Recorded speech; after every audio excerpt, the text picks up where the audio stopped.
everybody, Alex from S.E.S. We are trying out performance with Steven. So we'll see a couple cars gonna tune and we'll see how much power it's making. This is Steven's car. Let's see where it's at. That's the third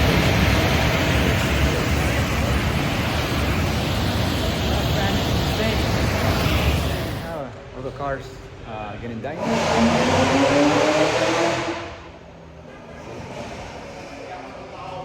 Making great power.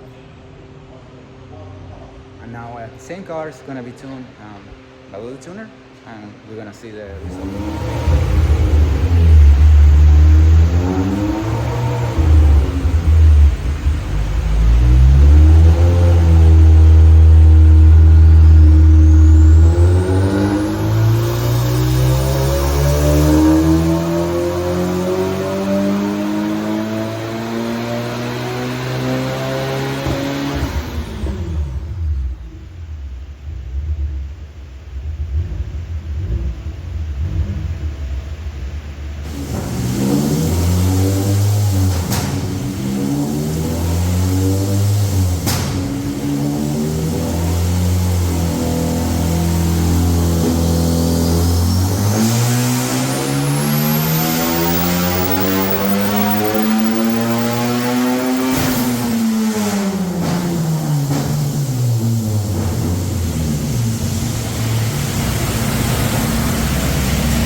Let's take a look at the data.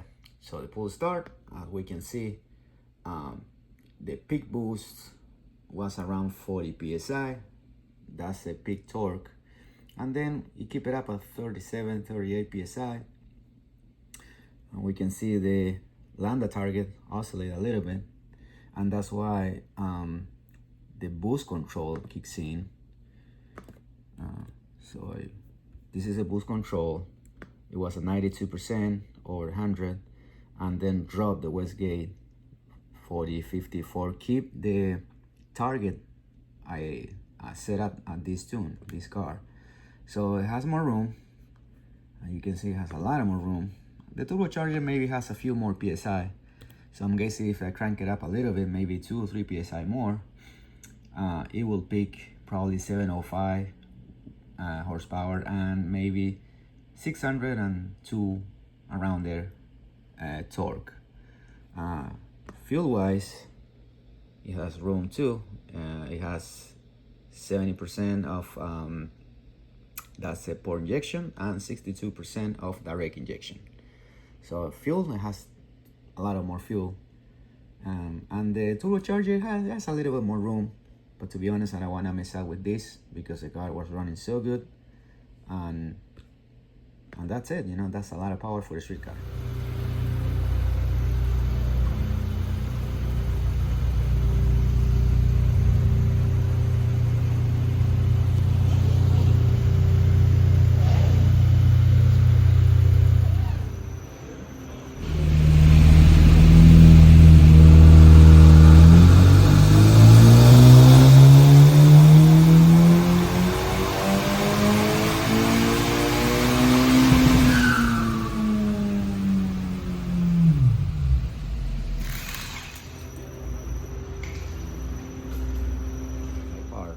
FK8, the one he made for 50 horsepower. So we take a look at the data. He has the higher pressure fuel pump was good. What else we got? 15, 16, 17, 16 peak of ignition timing, and the only it was kind of maxed out in my opinion was the injectors. So he peaked 40%. I tried to keep it up below 40%, but I don't want to crank up more because at top end it was already 40%, some peak at 40, and the turbocharger has a lot of room. It was 27 psi, 26.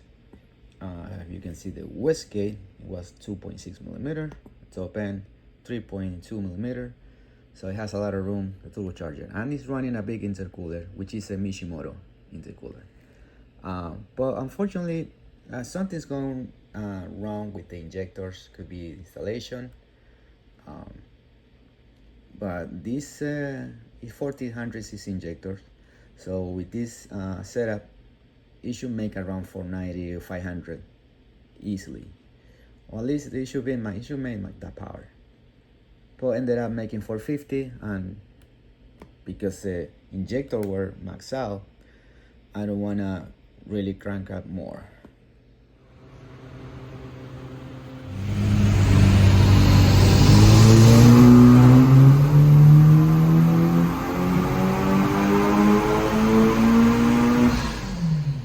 This car has some problems on the fuel sender unit, so we abort the run.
This is the other car running port injection.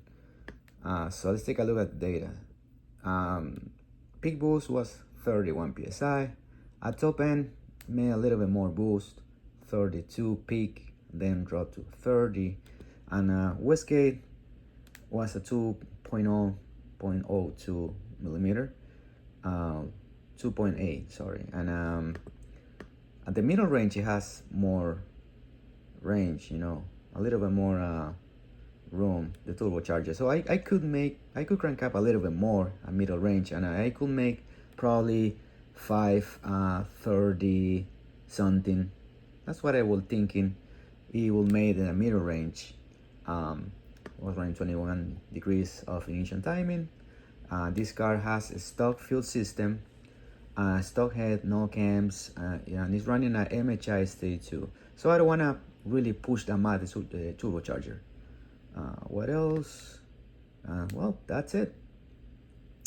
Yeah, it's pretty conservative, in my opinion. It could make more, but again, I prefer be safe. This is a guest car, and he wanted to see where it's at.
All right, this is the white Type R. This car, it came with 475 horsepower. We did a street tune, in the past. And then I crank up a little bit more. So a turbocharger was kind of the same as the other car with port injection. It picked a little bit more in the middle range. It's running 17 degrees ignition timing. Wastegate was kind of 2 millimeter, 1 something, 1.8, 1.9, and 2 millimeter top end. So boost wise was pretty much like the car running port injection. And the only limitation I see on this car was the intercooler. So let's see, what is it? So we got the intercooler temperature. As you can see, it started climbing over the pool, 105, climbing 111, 114, and that's way too much for just one 4-gear pool. So 120. So probably this car with a bigger intercooler, this is a PRL, maybe running a Mishimoto, will be more consistent and probably pick a little bit more power. This run, it went to 490 something, I can't remember, for something 90, 490 something horsepower, and probably it will make 505, 502 with the Mishimoto, and it will be more consistent also. So that's the other differences. This car is running E30, E40 ethanol blends, and the other car was running port injection, running E85, full E85. So with the same boost, we have that different in power, like a 520 something, and this is running 490 something. That's the main differences. And the other car, it has a little bit more room in the middle range. I mean the turbocharger. Fuel wise, it has a lot of room.